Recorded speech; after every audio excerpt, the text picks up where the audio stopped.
اللہ کے نام سے شروع جو بہت مہربان نہایت رحم کرنے والا ہے۔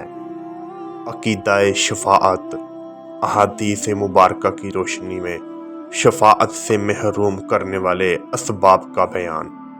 حضرت عثمان ابن عفان رضی اللہ تعالی عنہ سے روایت ہے، رسول اللہ صلی اللہ علیہ وآلہ وسلم نے ارشاد فرمایا، جس نے عرب سے دھوکہ کیا وہ میری شفاعت میں داخل نہیں ہوگا اور نہ ہی اسے میری محبت نصیب ہوگی۔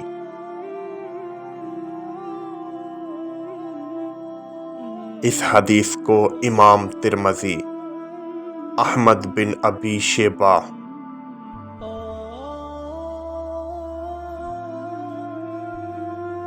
حضرت ابو امام رضی اللہ تعالی عنہ سے روایت ہے، رسول اللہ صلی اللہ علیہ وآلہ وسلم نے ارشاد فرمایا، میری امت کے دو قسم کے لوگوں کو ہرگز میری شفاعت حاصل نہیں ہوگی، ظالم حکمران اور دین کی حدود سے نکلنے والا ہر شخص۔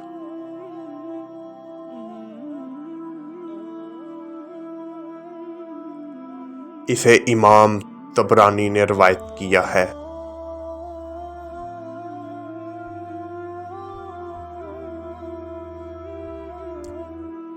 حضرت عبد الرحمن بن عوف رضی اللہ تعالی عنہ سے مروی ایک روایت میں ہے، حضور صلی اللہ علیہ وآلہ وسلم نے ارشاد فرمایا، میری شفاعت ہر آدمی کے لیے جائز ہوگی، مگر جو میرے صحابہ کا گستاخ ہوگا وہ میری شفاعت سے محروم رہے گا۔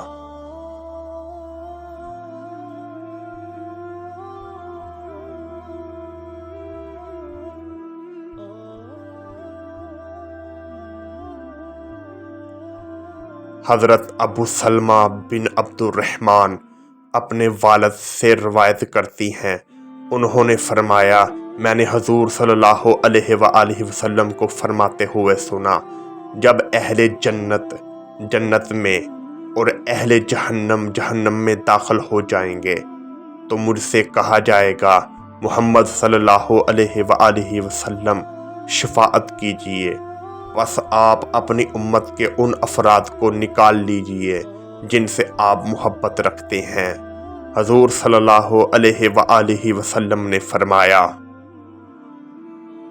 میری شفاعت اس فرد کو حاصل ہوگی